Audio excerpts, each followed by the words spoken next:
Hey there, Chad here with another episode of Kerbal Space Program in 2021. In this episode, I'm going to do a couple of missions to make a little bit of money so that I can progress towards getting to Minmus and the moon with the technologies that I'm going to need. I was noticing that I had completed a couple of contracts. There was the observationals, and I never really cleared this out of the cache, so I'm going to do that here, get that set back to 0. So what I'm going to do right now is come in to research. I have 169 points to spend. A couple of ways I could do that, but general construction is one I want. I want this piece here. This is the strut connector that kind of keeps things from wiggling around. There's a few other things in here that are really useful. The crew cabin is also going to be important for what I want to do next. So I'm going to grab this one. I think just to keep things simple, I'm going to grab flight control as well. This will give me the deluxe winglet. This is very helpful for launch. So we'll research that, and that drops me to 79 science points. That's not enough to buy anything. I believe everything in this column is 90 points. So we'll need to get a little bit of science done and then figure out what comes next. So this is going to be some real simple missions here that just really are going to drive up the fundage a little bit. We'll try to grab a little bit of science if possible, but other than that, really I'm looking at trying to grab the money right now. Looking through here, the reason I wanted the crew cabin is I want to do one of these tourist missions. These pay pretty well. They're generally really simple. They start out really super simple. You have tourists that want to go for a rocket ride. Initially, they just want to do suborbital flight. So you take them on a suborbital flight, it completes, you get paid. Easy enough. You'll notice there's no huge cash reward for the actual mission, but each individual step gives a little bit of cash. So that's really helpful. And you get reputation at the end is the big one. Eventually, the missions will get a little more involved. They'll want to do an orbit. They'll want to fly around the moon. They'll want to land on the moon. So there's a progression in the tourist industry inside of Kerbal Space Program. I'm going to go ahead and accept this one. And again, particularly the suborbitals, those are super simple. You have to get them to an altitude of 70,000 meters and you're done. You come back, and as long as they live, you're in good shape. The other one I'm going to grab is the swivel liquid fuel engine test. Now, I've mentioned that sometimes these tests can be really difficult. This one is not horrible. There's a specific altitude that you have to conduct the test at. I think I can achieve this in a single launch attempt and pick that one off as well. So I'm going to select that. In the vehicle assembly building, I'm going to keep this really simple. It'll be a capsule. And I thought I had music turned off, but that's definitely playing some music, isn't it? Well, we'll let that go. Turn it down a little bit. The basics of this are what we always do. I'm going to put a parachute on the top. I'm going to use that utility is where the crew cabin is. I'm going to put the crew cabin on here. Underneath that, I'm going to put a heat shield. The one thing about the crew cabin is it makes things a little unstable from a weight perspective, and also it has a fundamentally lower heat capacity. So anytime I'm using the crew cabin, I always put a heat shield under it. It doesn't need to be the full shield. I'm going to go ahead and drop it all the way down to save some weight, but that's where we will sit. Over here, that'll be a stage, and I'm going to use a smallest fuel tank I can, and as you recall, I just selected the swivel test. So I'm going to grab a swivel engine and put it here, and that is going to be the unit that tests at altitude. From there, another decoupler, then a large fuel tank. I think that'll be enough fuel. I'm going to use another swivel engine. Okay, so far so good. Now, this parachute will not support all of that weight, so I'm going to add a couple of other parachutes. We're going to use the radial mount parachute, the Mark II R, and we'll need 2 of those. So hitting X to get one on both sides. You can see it back on the other side. From a balance perspective, I like to move this up as much as I can. We'll go there. And I'm going to toss a couple of science experiments on here just in case we get the opportunity. I really don't recall exactly what's available right now. I'll just put 2 of each on there. Let's see if I can rotate. Yeah, I can rotate that to make it kind of look reasonable and symmetrical. Okay. I'm going to use some of those deluxe winglets. We want 4 of those. Try to put them as low as I can. I think that'll work. Yeah, that's about right. And then to get us to altitude, I don't want 4 of those though, I just want 2.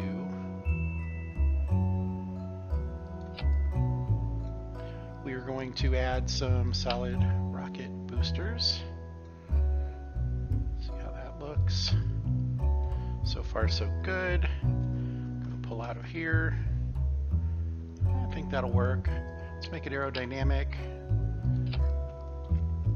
Now this is not something that I have done recently, but the aerodynamicity, which is a word of the boosters, does make a difference.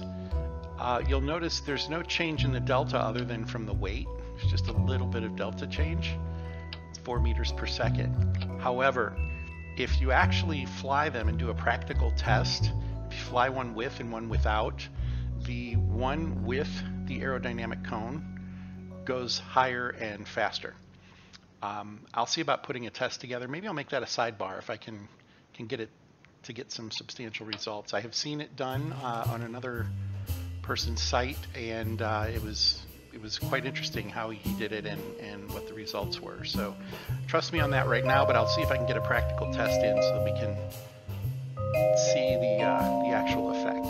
I've talked about these braces. I guess I'll go ahead and drop one on here. What it will do is it just adds stabilization to the rocket.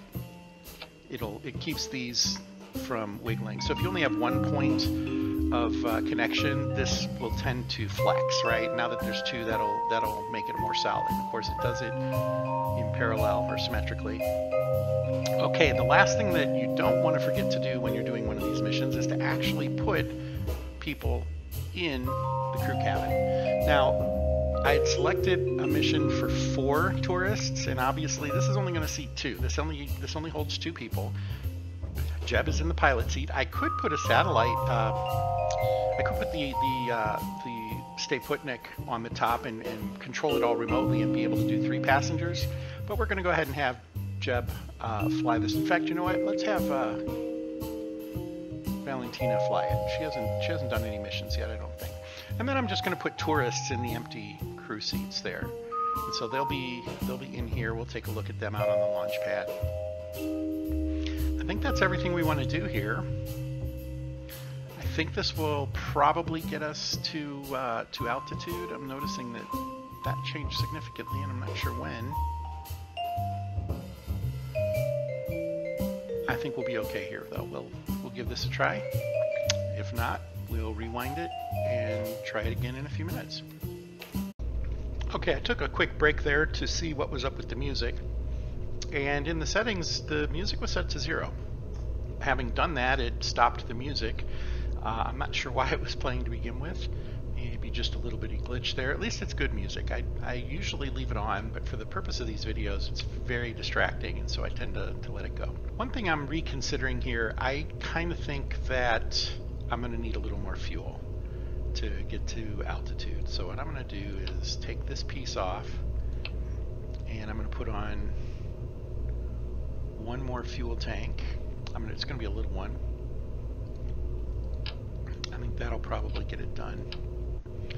I'll reattach that. You'll notice that these didn't quite reattach the way you'd like. They're connected to each other, not to the main rocket body. So we'll do that.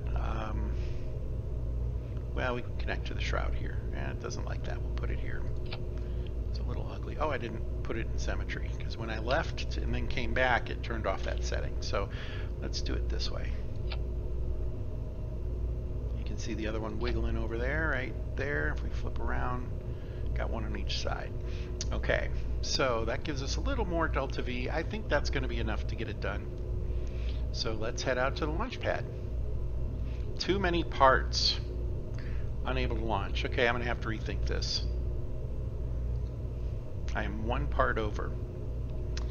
One part over. This is one of the reasons you want to upgrade the vehicle assembly building. So let's take the thermometers off. I believe the thermometers are not going to be helpful. That'll drop us to 29. We'll keep the pressure test on and we'll go to launch. One of the reasons I want to increase our fundage is to be able to do the other upgrades that we need. The main one being the research center. Well, eventually we won't be able to advance in the tree without upgrading it. I think after the next, might be the next step, could be 2 more steps, but eventually you have to upgrade before it allow you to go further. So real quick, just to see the orientation of these guys in the rocket. These two are in the crew cabin area. They're facing each other, and of course we have Valentina up here in the capsule. I am going to, let's turn that off, the overlay view. There it is. I'm going to turn on SAS. Valentina is a level 0 pilot right now. She would only have stability assist available, so I'm going to try to remember only to use that. I'm a little surprised that bug's still out there. I thought that might be one that'd be pretty quick to fix. Might be something with an existing game. It might not know the difference, so I might take a look at that, see if there's anything to figure out there. On the pad, we have one test we can run for 3.5 science points, and we will always take science when we can get it. So I'm going to grab that. And then finally, I'm going to only throttle the main engine to about 1/3 for the beginning of the launch. I'm actually going to turn it off after a few seconds. I'm going to use it to steer. If you recall, those are vectored, so it will adjust for me. And I'm going to steer it out to sea a little bit, but really we're going for altitude. The goal on this particular mission is to get to 170,000 meters so that we can execute the test on the other swivel engine, which is this one right here. I'm going to go ahead and pin this so that I have the run test available to me. One thing I noticed is there's a note here, and if you click the plus, it tells you that to perform the test, you have to activate the part through staging when all the test conditions are met. And that is true. If I just did that, when all these go green and then I just stage to it and let it fire, that would work perfectly fine. You can also use the test button when the test is ready to be run, and it will do basically the same thing. It will skip out of the staging sequence and do what you need done. Okay, I think we're ready for launch. Everything's looking good. I'm going to turn on the lights, and then here we go. And we'll just steer over a little bit and see the main engine vectoring. Don't need to go too far, and then I'm actually going to shut off the main engine until the solid rocket fuel burns out.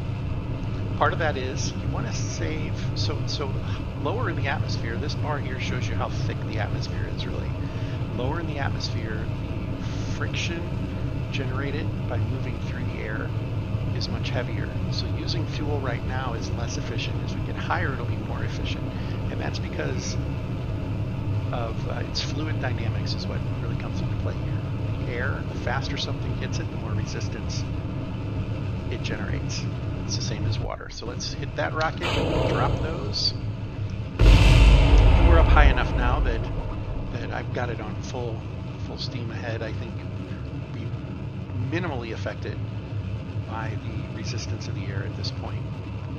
And we're cruising right along. I think it's going to be a little close as to whether or not we get to the target altitude.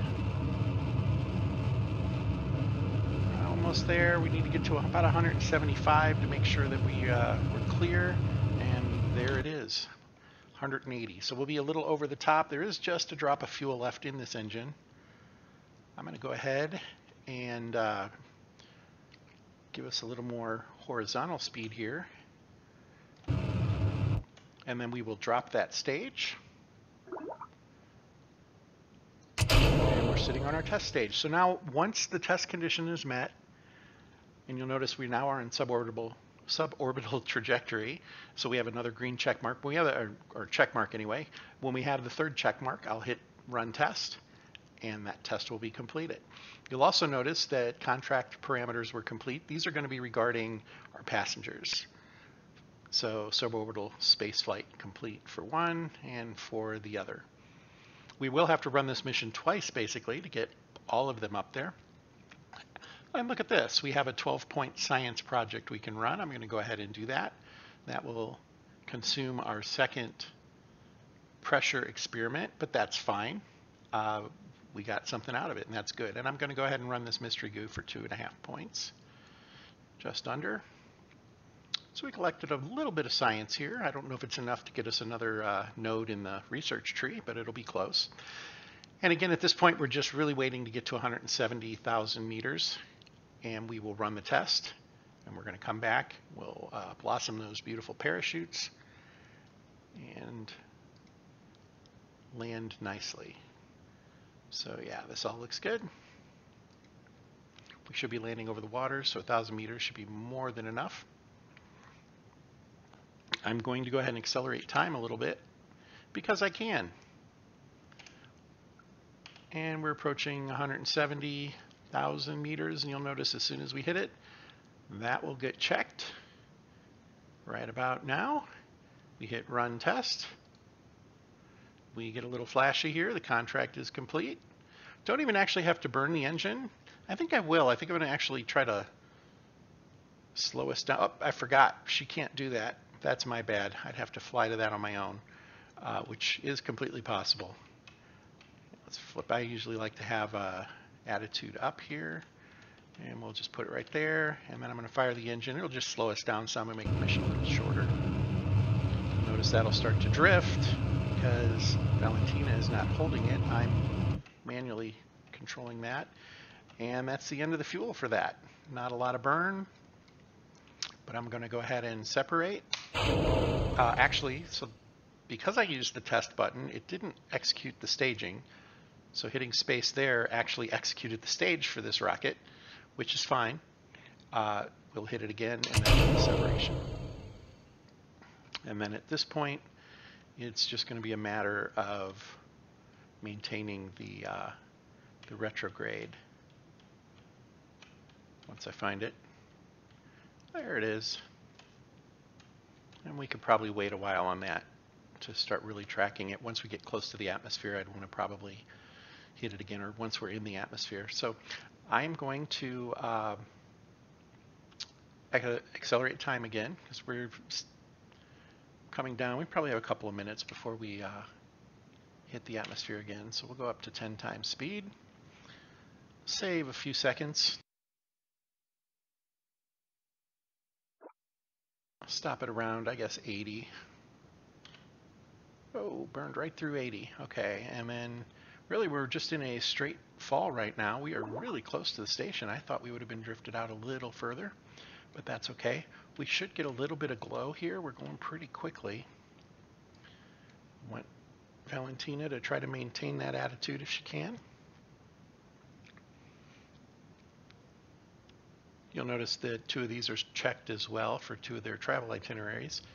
I'm going to go ahead and minimize that. Don't really need it anymore. We can unpin this. And probably should have had Jeb fly this mission now that I think about it, because the capsule's a little difficult when it has the crew cabin attached. It's not incredibly friendly to fly. You'll notice right now I'm actually holding, trying to hold it in a position. There we go.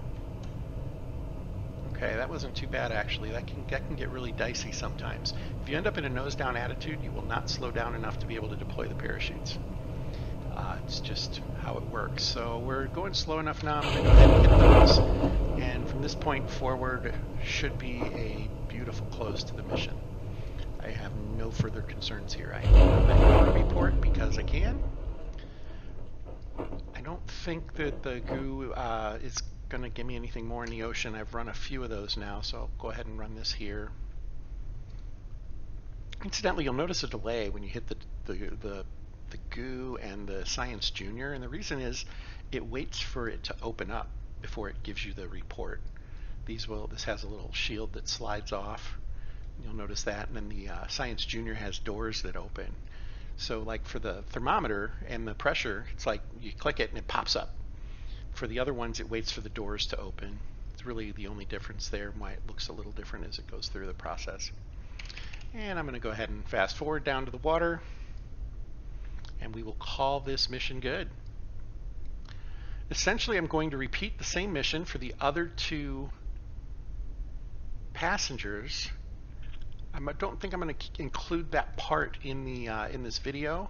Probably just show you the conclusion of that to see how we did on funding afterwards.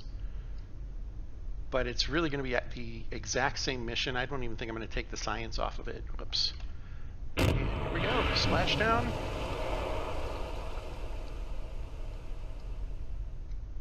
Everything stayed upright. That's nice. And we will recover that. About 20 science points maybe. 23 science points. That'll be enough to buy another node. And our fundage ticked up about, I think that's about 80. I think we were at maybe we were at 240, so it's maybe up about 50. And you'll notice that Valentina got an experience point for her first assignment. And there you have it. Contracts complete. The swivel test engine was fired. That was for 42. We returned a couple of tourists for a total of 24. So yeah, we made 60,000 credits there. I will cut out the middle of this. We'll go ahead and I'll run this mission. I won't keep it videoed, but really the important part is I'll need to come in here and select the crew again. And the crew will consist of the other tourists. I think for that retro fire, I'm going to include Jeb because he does have the skill to do that now. We'll come back to Valentina in another mission. And I'm going to launch that, and I'll come back to you in a few minutes. So something I forgot is I still have that swivel engine on here for that test, right? I don't actually need that anymore. And I don't need to get to 170 kilometers. I only need to get to 70 kilometers. So to save a little bit of money, I'm going to ditch this part of the rocket altogether. Don't need any of that. Reconnect that, but I also don't need these big guys. I think we can go with the hammer.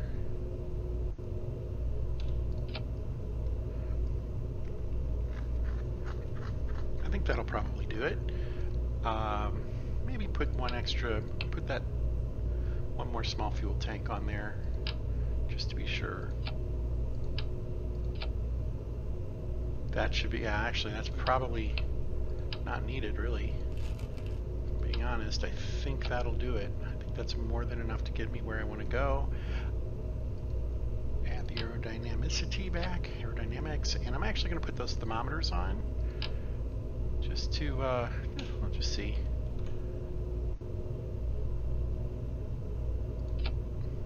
Okay, we're still good down here. 5 parts to go if we need them. I don't think I need them.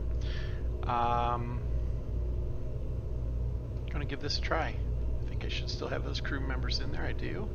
Yeah. So I'm gonna give this a try. We will run the mystery goo.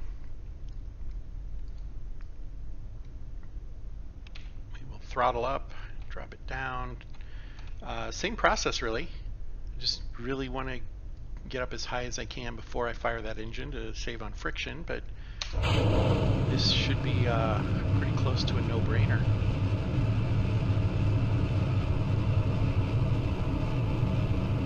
Man, those are, I didn't even properly stage. So there we go. All 3 engines are going, and the solid rocket will run out here in just a moment. There it is. And slammed into each other. Parts went flying everywhere. And I'll throttle up until we get to apoapsis of 70,000, a little more than that. And I'll cut it off at that point. 75. Okay, we'll go to 79. Still have plenty of fuel. Yeah, did not need that extra fuel tank at all. In fact, I could have probably done with a smaller one. Part of the reason is extra fuel equals extra weight. Extra weight means more power needed to get it up into the atmosphere, so the smaller might have worked. Almost curious how high this would have gone, but I don't really need to challenge that today. Instead, I'm going to go ahead and separate. And we're just going to let this do its thing.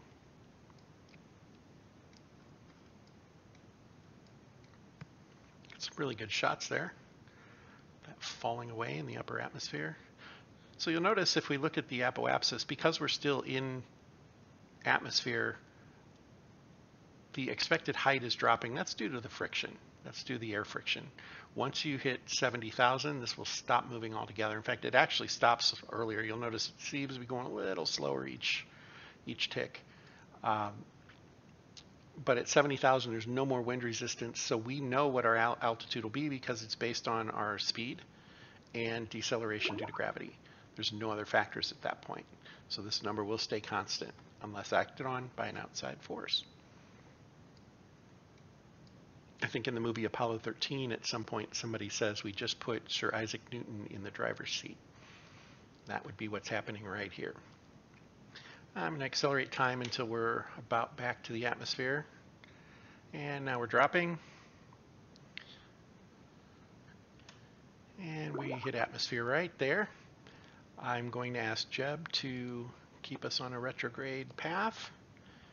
And I'm going to go ahead and speed up time again because this should be a no-brainer. Oh, we can run this other goo. So here, I'll let you watch that door I mentioned earlier. When I run this, that door is going to open, and only once it's open does the actual report get generated. So we'll run that.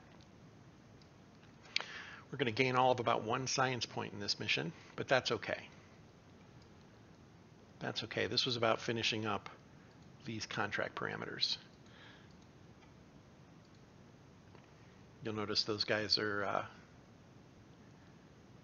they're all checked off now, so they will, in fact, these two are completed, and then these will be completed as soon as we successfully land them, and at that point we'll finish collecting on that contract. Got to click the right one to get it to go away. There we go.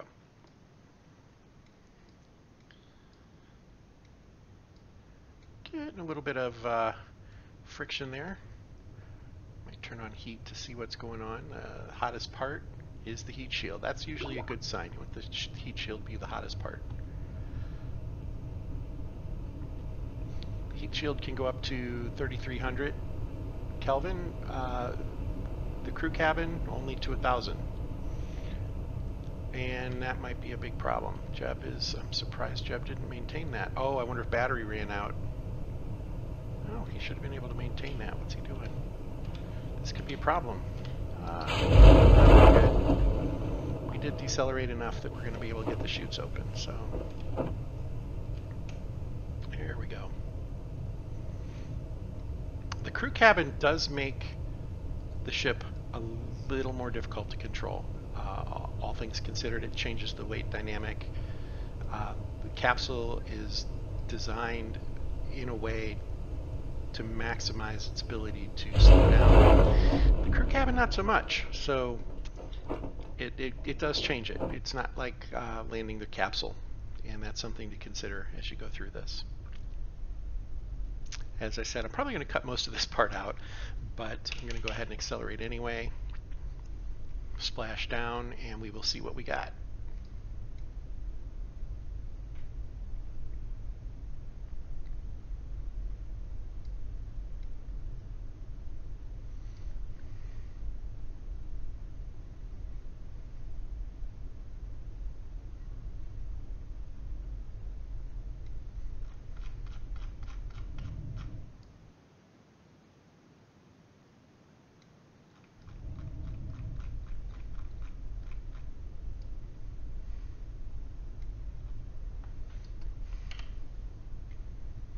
Touchdown! Splash down. We got a couple more things we can run. we will get a few science points out of this trip.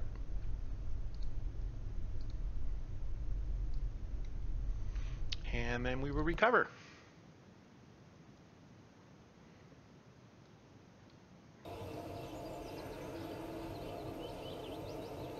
Okay.